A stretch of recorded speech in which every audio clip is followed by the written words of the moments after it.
Episode की starting में हम देखते हैं कि अंधकासुर नारायण से कह रहा होता है कि नारायण, कि अगर आपको यह बात ज्ञात है कि भूम मेरा भाई है तो आपको यह भी ज्ञात होगा कि मेरे पिता कौन है। अंधकासुर कहता है कि उत्तर दीजिए नारायण। उसी समय असुर माता दिति कहती है कि गुरुदेव, कहीं ऐसा ना हो कि नारायण अंधकासुर के सामने सच कह दें। शुक्राचार्य कहते हैं कि ऐसा कदापि नहीं होगा। नारायण ने मुझे वचन दिया है और नारायण कभी भी अपना वचन नहीं तोड़ते। नारायण कहते हैं कि सदियों से इस संसार की देखभाल करते करते थक गया है ये नारायण, और अब वह समय आ गया है जब ये पालनहर्ता यानी मैं विश्राम करूं। अंधकासुर कहता है कि ऐसा नहीं हो सकता। अंधकासुर कहता है कि आप विश्राम करने नहीं जा सकते, आपको सबसे पहले ये बताना होगा कि मेरे पिता कौन है। नारायण कहते हैं कि शेषनाग प्रकट हो, और हम देखते हैं कि शेषनाग नारायण के सामने प्रकट हो जाते हैं। अंधकासुर बार बार नारायण से कह रहा होता है कि नारायण, आपको सत्य बताना होगा, आपको ये बताना होगा कि अंधकासुर के पिता कौन है। लेकिन नारायण अंधकासुर की बात को अनसुना करते हैं और कहते हैं कि धन्यवाद अंधकासुर, तुमने मेरी आंखों पे यह पट्टी बांध दी,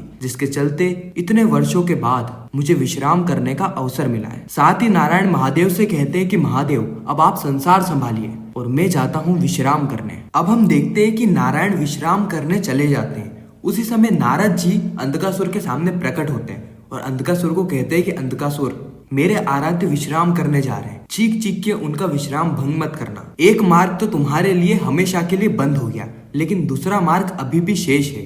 जाओ और महादेव की आंखों पे पट्टी बांध दो, जिसके बाद हो सकता है कि असुर माता दिति या नारायण में से कोई तुम्हें सत्य बता दे। अंधकासुर कहता है कि शिव की आंखों पे पट्टी तो मैं अवश्य बांधूंगा, लेकिन उससे पहले मैं तुम्हारी आंखों पे पट्टी बांधूंगा, तुम्हें अंधकार में धकेलूंगा। फिर अंधकासुर कहता है कि घोर अंधकार प्रबल रहे, और अपने हाथों में पट्टियों को प्रकट करता है और उन्हीं पट्टियों से नारद जी को अंधेरे में धकेल देता है। फिर हम देखते हैं कि देवी पार्वती महादेव से कहती है कि महादेव, अंधकासुर से युद्ध करने का समय समीप आ गया है। फिर महादेव कहते हैं कि इस युद्ध की तैयारी आरंभ करनी होगी देवी।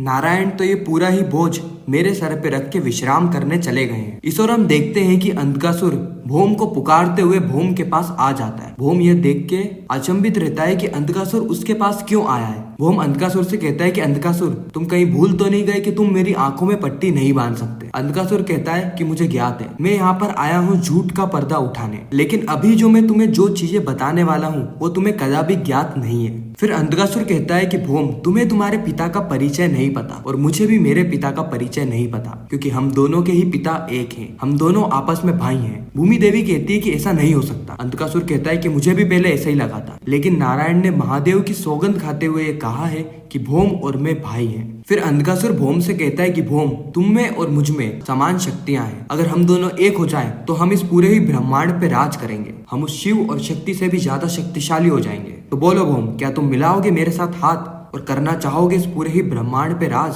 तुम मेरे अनुज, मेरे छोटे भाई हो, पहले जो कुछ भी हुआ उसे भूल जाओ। देवी पार्वती और महादेव यह देख के अचंभित हो जाते हैं। वह सोचते हैं कि यह खून का रिश्ता है, क्या यह दोनों ही एक दूसरे से हाथ मिलाएंगे?